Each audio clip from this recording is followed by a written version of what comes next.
Auzubillahiminasyaitonirrojim. Bismillahirrohmanirrohim. Assalamualaikum warahmatullahi wabarakatuh. Sahabat Filah Channel Debat Iman dan Logika yang semoga selalu dilimpahi rahmat dan barokah dari Allah Subhanahu wa Ta'ala.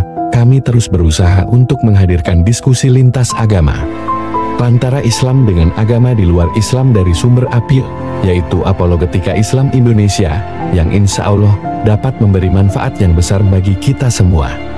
Baiklah sahabat Filah Channel Debat Iman dan Logika, jika suka dengan acara channel ini, jangan lupa bantu kami untuk subscribe, like, share dan komen, dan aktifkan tanda lonceng agar tidak ketinggalan video yang terbaru dari kami. Semoga kebaikan sahabat Filah dibalas oleh Allah Subhanahu wa Ta'ala dan dijadikan amal jariah. Mari kita dengarkan tanya jawab, debat dan diskusi berikut ini. Selamat mendengarkan. Jazakumullah khairan katsiran, syukron. Iya, Bang Zuma, berarti ya. 72 bidadari itu sebatas melayani atau ada gimana? Kita bebas ngapain di sana gitu? Iya, melayani itu kan konotasinya konotasinya itu apakah itu adalah hal yang buruk? Tidak kan? Melayani kita di surga. Misalnya di surga itu kita ingin makan duren, baru bilang duriannya sudah datang. Baru bilang mau mandi, sudah tersedia kolam renangnya. Mau makan jambu monyet, baru bilang jambu monyetnya sudah muncul duluan. Jadi mereka adalah pelayan kita di sana. Nah, apakah pantas kemudian di hadapan Allah kemudian kita melakukan sesuatu yang berlebihan? Contoh nih sahabatku, contoh kita berpikir secara logika. Seorang mandor mengumumkan kepada buruh, teman-teman sekalian, silakan Anda laksanakan semua aturan SOP yang ada di perusahaan kita. Di akhir bulan kelak, siapapun yang mencapai target telah disiapkan oleh direktur utama, siapapun itu akan diberikan 1 kontainer ikan goreng, 1 kontainer durian, 1 kontainer kambing panggang, 1 kontainer sapi, sate dan seterusnya. Ada yang menang tuh, dikasihlah semua itu. Apakah kemudian orang yang mendapatkan reward dari pimpinan direktur ini melahap habis itu 1 kontainer, pecah perutnya? Itu hanya menyemangati. Kenapa? Karena Al-Quran datang diwahyukan kepada bangsa jahiliyah. Bangsa jahiliyah yang gemar kemudian melakukan maksiat terhadap wanita. Sehingga Allah menjanjikan kepada mereka, tinggalkan itu persinahan. Tinggalkan. Ada janji yang Allah berikan dan seterusnya dan seterusnya. Seperti itu kan kecenderungan kita di atas muka bumi ini kan gitu. Bahkan di antara kita kan ada yang sudah kebablasan, sudah dikasih wanita masih cari lubang kuping, kan adanya yang kayak gitu-gitu. Saking apa? Saking hebatnya ciptaan Tuhan itu berupa laki-laki. Biar daun pintu kalau ada lubangnya juga, tanya aja Pak Bom, pengalamannya itu kayak gitu. Saking hebatnya tuh laki-laki tuh. Ya, dia perjuangkan demi untuk mendapatkan itu, apapun demi untuk mendapatkan pasangan. Untuk apa? Untuk itu. Untuk apa? Tanya Kian Santang, ngerti dia.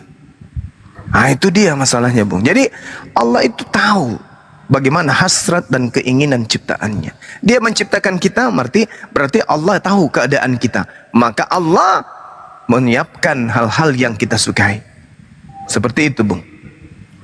Baik, Bang Zuma, terima kasih banyak. Iya, sama-sama. Nanya lagi terakhir boleh ya, Bang? Boleh. Anak tangga adalah tangga. Iya, silakan. Kenapa Tuhan itu saat membuat gunung dia bisa sendiri, tapi ketika mencabut nyawa manusia harus melalui malaikat, harus menggunakan jasa malaikat gitu? Kenapa seperti itu? Iya. Jadi di dalam Al-Quran dikatakan begini, Allah tidak ditanyai, tetapi kitalah manusia ini yang ditanyai apa yang kita kerjakan. Allah kemudian tidak ditanya apa yang diperbuat. Dia menjadikan apapun itu adalah kehendak Allah. La yus'al amma yaf'al. Wahum yus'alun, kata Allah. Allah tidak ditanya tentang apa yang dikerjakan beliau, dirinya, hakikatnya. Tetapi merekalah makhluk yang akan ditanya, apa yang kamu lakukan setelah aku menciptakan kamu? Apa yang kamu lakukan setelah hidup kuberikan kepadamu? Kita yang ditanya, bukan kita yang bertanya, kenapa Allah menciptakan ini? Kenapa Allah bukan seperti itu. Yang sekarang ini kita sibuk malah mencari kenapa Tuhan itu begini, kenapa Tuhan itu seperti ini, kenapa cuman sibuk seperti itu? Kenapa kita nggak sibuk? Bagaimana cara saya mengabdi kepada yang telah mengadakan saya? Kenapa nggak sibuk itu untuk memperbaiki diri, untuk mengabdi kepada yang menciptakan? Toh kita ini sudah ada. Kita sudah dikasih tangan, sudah dikasih kepala dan semuanya. Artinya tugas kita sekarang adalah mencari pencipta kita untuk kita berucap terima kasih. Contoh nih bang, contoh nih. Anda tiba-tiba di teras rumah ada datang kurir, tok tok tok tok tok, selamat pagi anak tangga, ya pagi, ini pak ada bingkisan. Oh bingkisan dari mana? Nggak tahu pak. Ya udah makasih. Nah di situ bingkisannya 10 kilo beratnya, ini mahal-mahal ini. Bayar berapa ini pak? Nggak ada, sudah dibayar pak. Anda buka kemudian bawa masuk. Jangan-jangan apa ini ya? Jangan-jangan ini mesin atau apa? Begitu Anda buka, benar-benar emas murni, emas batangan. Kira-kira saudara anak tangga cari tahu nggak siapa yang mengirimkan itu? Cari tahu dong. Cari tahu. Penasaran kan? Penasaran. Iya, penasaran. Nah, apakah abangku ini tidak pernah berpikir emas batangan yang ada ketika kemudian saudara berada di tengah laut seorang diri dengan menggunakan hanya papan di tengah laut, lihat ke timur tak ada daratan, ke barat tak ada daratan, selatan tak ada daratan, utara tak ada daratan, ombak begitu besar, hanya di atas papan selembar. Kemudian ada yang menawarin, saudara anak tangga, ini Anda sudah 1 minggu terapung di atas lautan, tak ada air minum kecuali Anda minum air asin sekali-kali. Tak ada makanan kecuali Anda menghabiskan kain celana lepis yang Anda makan sekali-kali. Apakah Anda mau emas 100 kilo atau air 1 gelas? Kira-kira anak tangga pilih mana? Air 1 gelas bang. La haula wala quwata illa billah. Harta itu tak ada artinya dibandingkan kehidupan. Apa? Kenapa kita minta kemudian air segelas dibandingkan emas batangan 100 kilo? Karena kehidupan ini begitu mahal harganya. Dan tidak ada bisa kita jual beli di mana itu kehidupan. Ketika ajal kita tinggal 5 hari, 5 minggu, 5 tahun. Tak ada kemudian yang mampu untuk menjual kehidupan ini agar waktu ini bisa bertambah. Tak ada. Artinya apa? Kalau emas ini tadi datang tanpa kita kira dan tanpa kita tahu siapa yang mengirim, lalu kenapa kita nggak pernah mikir siapa yang memberikan tangan ini, siapa yang memberikan kemudian mata ini, siapa yang memberikan jari-jari kaki ini yang kita gunakan untuk cari nafkah, menghidupi diri kita, anak-anak kita. Hanya sibuk kemudian habiskan hari demi hari demi hari. Kenapa nggak kita mikir apa yang harus aku lakukan? Seperti umat Islam seperti tadi, saya belum selesai.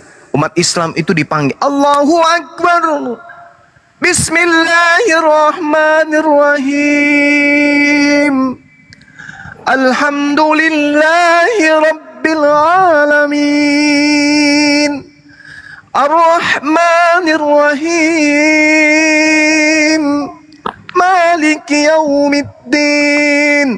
Umat Islam ketika berada pada konsep ibadah, umat Islam tidak diajak untuk membentuk karikatur Tuhannya. Alhamdulillahi Rabbil Alamin. Segala puji bagi Allah, Tuhan semesta alam. Nah, Tuhan itu maha mendengar, Tuhan itu maha melihat. Maka Tuhan tidak perlu kita tampilkan, oh Tuhan itu bentuknya begini, matanya 2, kakinya 2, disunat pada hari kitab. Enggak perlu. Itu pagan. Kenapa? Karena Tuhan itu maha melihat, maha mendengar. Jadi cukup diseru, wahai Tuhanku yang maha melihat. Maka Tuhan pasti melihat. Tapi kalau yang lain dipanggil, wahai Tuhan, bla bla bla, dengar nggak dia? Contoh misalnya dipanggil Yesus, kira-kira Yesus dengar nggak? Ya enggak lah, namanya orang manusia kok. Tapi kalau pencipta alam semesta yang dipanggil, maka dia akan kemudian melihat, mendengar, karena Allah maha melihat, maha mendengar. Jadi kita jangan bertanya, kenapa Allah kemudian menciptakan malaikat untuk mengurus ini bla bla bla dan seterusnya. Satu, Allah itu maha adil.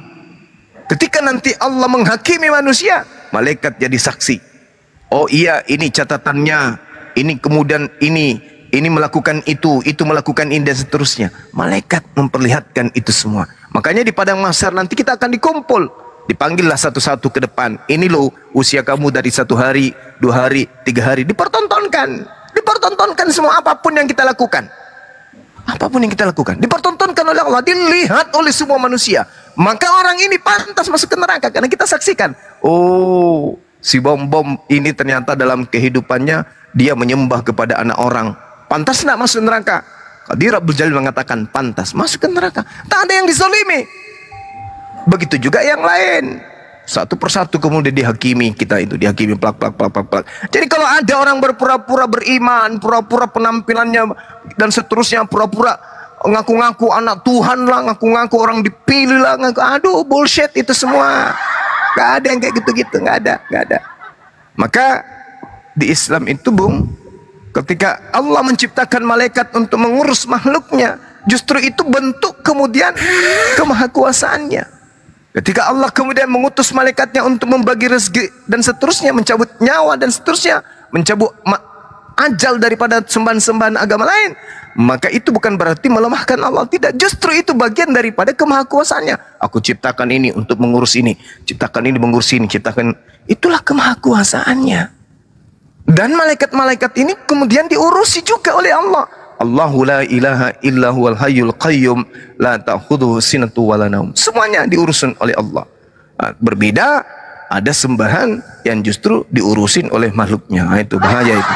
Sekira begitu Bang, anak tangga adalah tangga. Silakan. Anak manusia adalah manusia. Anak sapi adalah sapi. Anak kambing adalah kambing. Anak manusia adalah manusia. Jangan dituhankan. Lanjut Bang. Kalau masih ada silakan. Iya. Kalau nanya ke Kristenan boleh juga ya Bang? Oh boleh karena Al-Quran membahas mereka, nggak apa-apa. Itu saya sempat nanya tadi sama grup sebelah mengenai apa perbedaan antara Bapa, Allah, Tuhan, Yesus, Firman, Roh Kudus, gitu kan? Iya. Nah mereka menjelaskan gitu. Cuman pada poinnya ternyata Yesus itu punya banyak gelar katanya. Ya, cuman satu yang bermasalah. Yang bermasalah itu saya lihat kok kayaknya mereka menganggap Tuhan itu. Nah itu sama masalahnya Tuhan, itu di situ. Iya, Tuhan sama Tuhan itu gelar gitu. Yang lainnya nggak ada masalah. Saya tanya kalau Tuhan atau Tuhan itu sama, boleh nggak saya sebut Tuhan Jokowi gitu? Nah, katanya boleh katanya, tapi di Indonesia kurang masuk dia bilang gitu. Bingung jadinya saya. Itulah yang disebut cuplis, cukup percaya iblis. Ya, orang Indonesia mana kira-kira nih yang tidak bisa membedakan makna daripada Tuhan dan Tuhan? Orang Indonesia mana? Memang kata Tuhan berasal dari kata Tuhan, tapi rasa bahasa Indonesia ketika mengatakan Tuhan dan mengatakan Tuhan itu sudah pasti berbeda.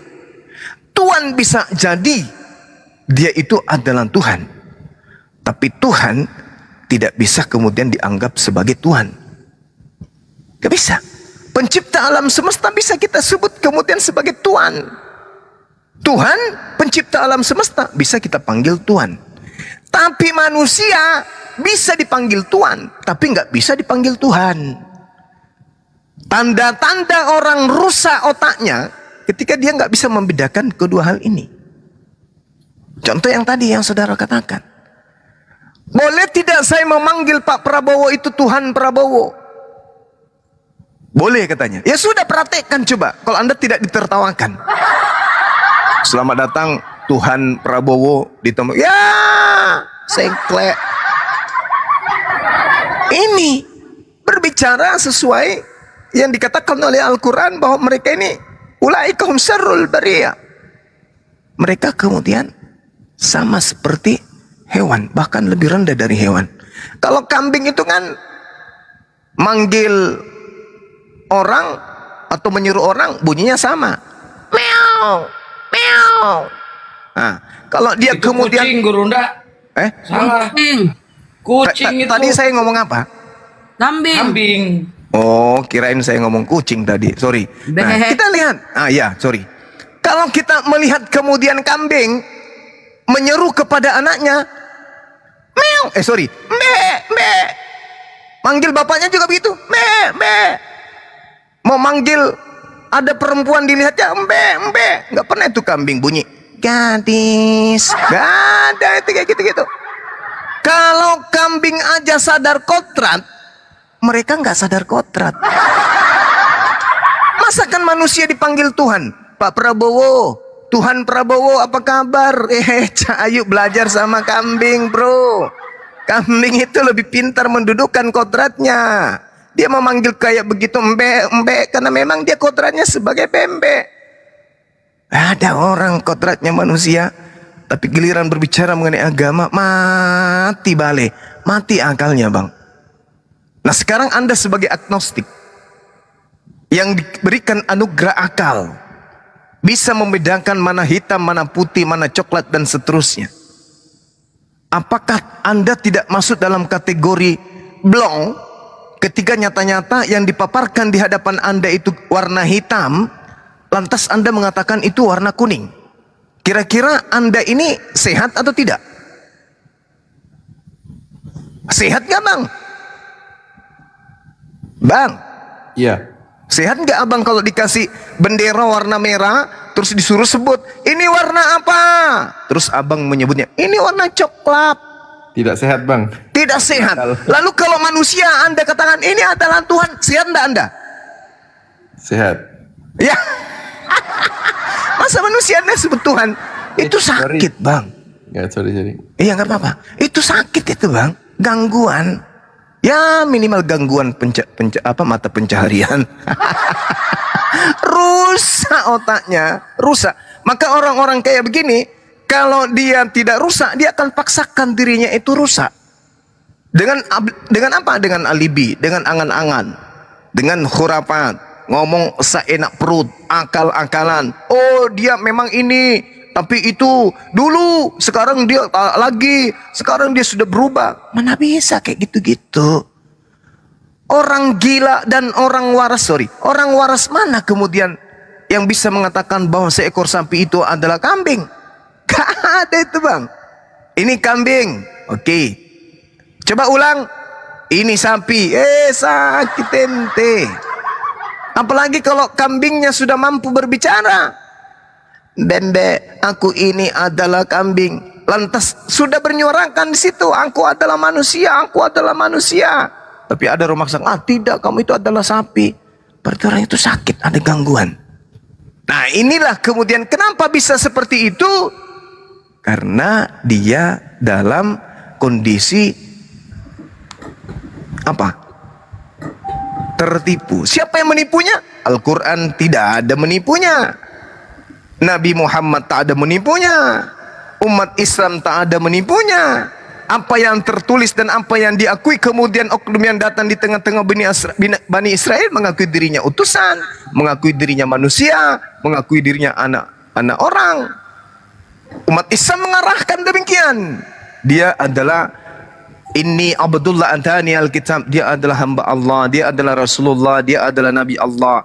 Al-Quran mengarahkan itu semua, diarahkan. Berarti Al-Quran membimbing kepada kebenaran.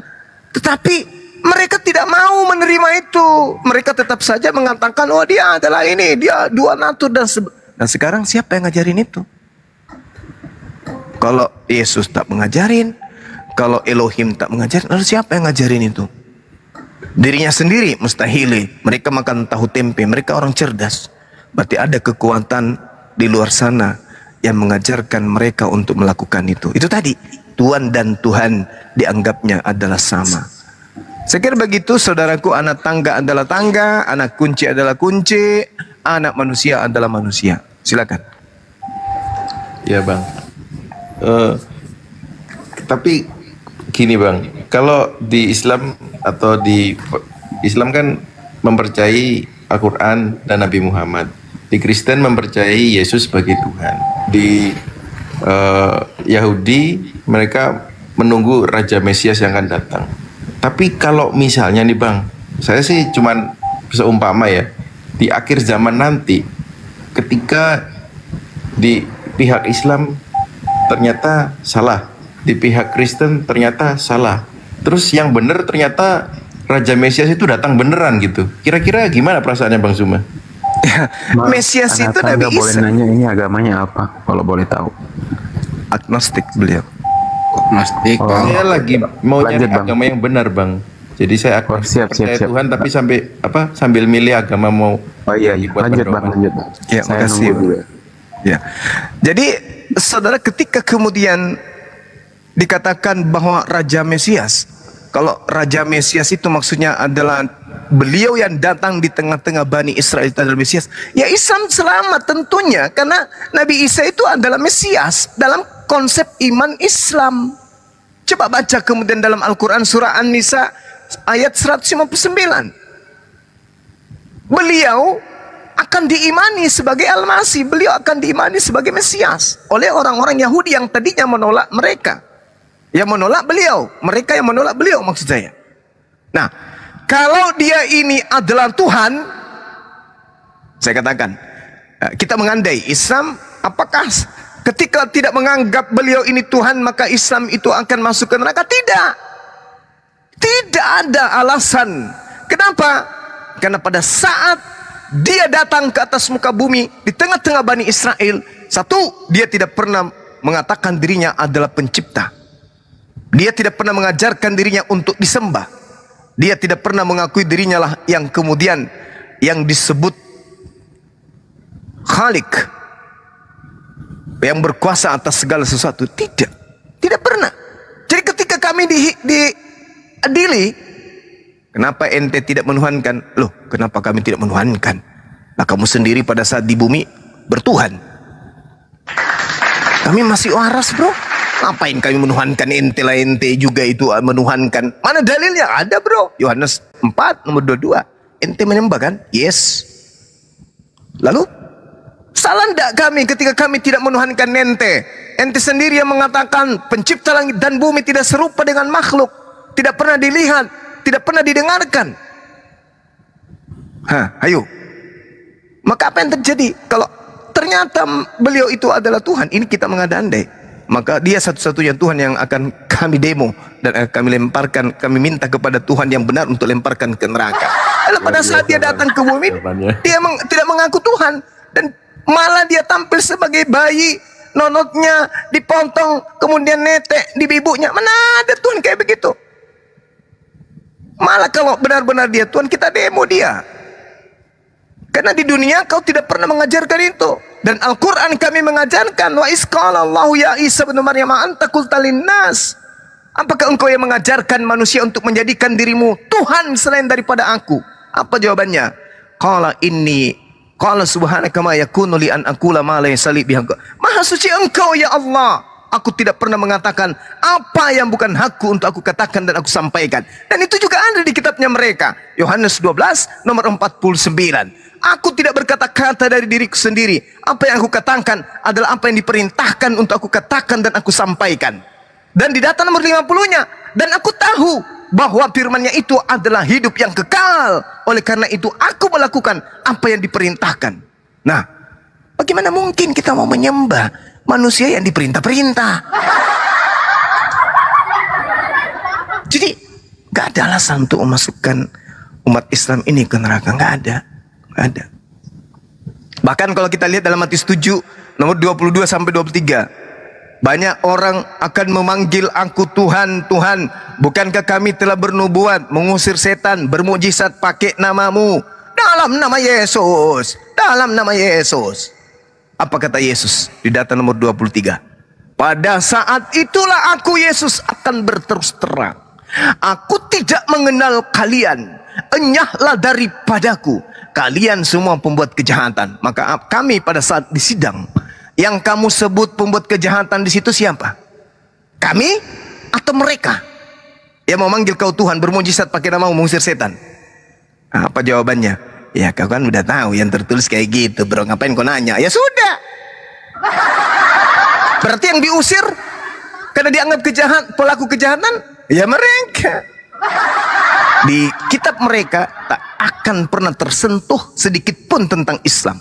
Bahwa disebut Islam itu sesat, tidak akan pernah. Bahkan Yesus mengatakan dalam Yohanes 14, Islam kutinggalkan untuk kalian, damai sejahtera untuk kalian. Bahkan Yeremia 29 nomor 11, aku tahu rancangan-rancanganku tentang kalian, yaitu rancangan damai sejahtera. Dalam bahasa Ibrani Salom, dalam bahasa Arabnya Salama atau Islam. Berarti Allah sudah merancang Islam ini, damai sejahtera Islam ini. Nah, Kristen kapan dirancang? Alap.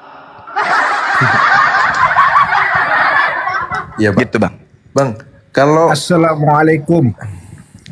ya, terakhir Waalaikum. saya mau pamit habis ini mau tidur. Tapi bagus sekali semua jawabannya terjawab, Bang. Saya percaya kok. Ya, silakan. Saya mau tanya yang terakhir ini, Bang. Oke. Orang Yahudi tidak percaya dengan kedatangan Yesus. Pertanyaannya, apakah orang Yahudi percaya dengan kedatangan Nabi Muhammad? Oke, baik. Jadi gini, orang Yahudi tidak percaya kepada kedatangan Yesus. Tidak percaya. Mereka menolak, hanya sebagian kecil kemudian menerima. Tapi orang Yahudi apakah kemudian percaya kepada firman Tuhan yang datang kepada mereka melalui Nabi Musa? Itu dulu. Itu dulu. Kalau percaya, berarti Tuhan tidak murka pada mereka. Faktanya mereka dikenal sebagai bangsa tegar tengkuk. Oleh siapa? Oleh kitab mereka sendiri. Kalau mereka percaya kepada Nabi Musa, berarti mereka masih memiliki kitabnya Nabi Musa. Mana kitabnya Nabi Musa? Ada yang bisa menunjukkan? Kalau ada, dengan tradisi apa kemudian dipertahankan dari sejak 1400 tahun sebelum Masehi sampai tahun 2000 Masehi? 4000 kurang lebih tahun itu diapakan kitabnya Musa untuk dipegang? Dihafalkan atau kayak mana? Atau sudah ada mesin fotokopi masa itu? Kan nggak ada. Itu yang pertama. Kemudian apakah mereka kemudian percaya? Sebagian besar, sekali lagi, sebagian besar dari rabi-rabi mereka itu percaya baginda Rasulullah Muhammad SAW itu adalah nabi dan Tuhan yang berfirman kepada Rasulullah Muhammad SAW juga adalah Tuhan yang disembah oleh nenek kakek mereka Abraham, Ishak dan Yakub. Faktanya antara Islam dan Yahudi tidak pernah ribut tentang kenabian Rasulullah. Orang Islam dan orang Yahudi tidak pernah ribut tentang Nabi Ismail dan juga Nabi Ishak. Orang Islam dan orang Yahudi tidak pernah ribut tentang Tuhan. Umat Islam dan orang Yahudi tidak pernah ribut tentang kitab suci. Tetapi ketika orang Yahudi dengan orang Kristen, sudahlah, aku tak mau lagi membahasnya. Kasihan. Kecian. Saya kira begitu, Bang. Bukti akuratnya, orang Yahudi ketika mereka ingin melakukan tefilah atau salat atau ibadah, mereka sujud kepada Tuhan, mereka tidak mendapatkan sinagoge dan mereka mendapatkan masjid atau mendapatkan musalla, mereka masuk ke dalam masjid untuk menyembah kepada yang mereka sebut Hashem, tapi tidak akan pernah masuk ke dalam gereja. Teman saya kutanya, kenapa akhi? Kenapa anda tidak mau masuk ke gereja? Apa kata mereka? Gereja itu tempat penyembahan berhala, sedangkan sedangkan masjid adalah tempat penyembahan Tuhan pencipta alam semesta. Seperti itu, Bang. Bang. Masih ada lagi? Anak tangga adalah tangga, anak manusia adalah manusia. Maria manusia atau bukan? Manusia. Manusia, alhamdulillah. Berarti anaknya adalah? Anaknya Yesus. Anaknya adalah manusia. Manusia. Orang yang menyembah manusia bermasalah atau tidak? Bermasalah bang. Bermasalah. Pintar. Masya Allah. Bang Handi udah bangun setelah makan pisang 1 tandan. Masya Allah. 2 tandang. Oh, 2 tandan. Bang, apa kalau Masjid Al-Aqsa itu sama Makkah lebih sucian mana bang? Sorry. Dua-duanya tempat yang suci. Dua-duanya tempat yang suci. Kiblat yang kemudian diberikan kepada keturunan Ishak, Nabi Ishak. Lalu kemudian tempat yang diberikan kepada keturunan Nabi Ismail. Dua-duanya suci. Cuman kalau dikatakan siapa yang ternodai, ya jelas Mekah nggak boleh orang masuk yang tidak bersunat di sana, bang. Sedangkan kalau di sana di Masjidil Aqsa kita lihat keluar masuk orang kan, ada yang diludahin dan seterusnya. Padahal sudah Tuhan canangkan tidak boleh memasukkan orang-orang yang tidak bersunat ke rumah suci. Di dalam Yesaya 52 nomor 1, orang-orang yang tidak bersunat tidak boleh masuk ke dalam kota Yerusalem. Yehezkiel 44 nomor 9, orang-orang yang tidak bersunat tidak boleh masuk ke dalam bait suci, termasuk Masjidil Aqsa. Tapi sekarang kan orang-orang yang kemudian masuk itu, meskipun mereka harus menanggung diludahi, mereka percaya diri masuk ke sana. Berarti ya sudah ternoda kan. Nah, kalau di Tanah Suci Mekah, alhamdulillah, sampai sekarang itu nggak boleh. Jangankan masuk, melintas pun di jalan yang dianggap suci itu nggak boleh orang yang tidak bersunat. Karena kalau orang tidak bersunat masuk ke sana, nonotnya bisa berputar-putar kayak kipas angin dengan sendirinya, goyang dandut di dalam, tak kayak gitu. Ya bang. Iya. Terima kasih atas jawabannya, semua terjawab. Sama-sama bang. Anak tangga, ulang lagi sekali lagi bang. Anak tangga adalah tangga, anak ayam adalah ayam, anak manusia adalah Manusia. Maria adalah Manusia. berarti anaknya Maria adalah Manusia. orang yang menyembah manusia berarti Tersesat bang. iya, otaknya kena panu. Betul, mantap saudara saya ini. Jadi kapan syahadatnya nih? Jangan lagi. Saya rencana syahadat mungkin di pertemuan yang kedua. Saya Allahu Akbar, takbir. Masya Allah. Subhanallah. Insyaallah. Anak tangga sebelum Anda agnostik, sebelumnya dari agama mana bang? Jadi agnostik itu artinya kan percaya sama Tuhan. Namun untuk agamanya sendiri masih bingung karena sudah mencobai satu-satu tapi kurang puas gitu. Makanya ya, maksud saya latar belakangnya dari mana dulu bang? kalau secara lahiriah saya Islam. Masya Allah. Allahu Akbar. Ya, sama yang lain, orang manusia dalam keadaan Muslim semua. Saya secara fitrah Islam. Iya, Dulu, iya. bang. Bang Juma. Iya. Dulu bang, setelah dewasa bang, KTP-nya apa sekarang? Ya, jadi saya bilang saya Masih Islam mungkin. pindah-pindah karena masih mencari agama mana yang benar. Oke. Cuman pada saat umur sekarang ini saya hampir 100% yakin masuk Islam lagi. Masya Allah. Allahu Akbar. Bang Juma, berarti Allah sendiri yang mengetuk pintu hatinya Bang Juma melalui Bang Juma. Insya Allah. Allahu Akbar. Masya Allah.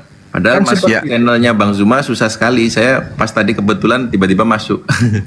Allahu Bisa aja. Akbar.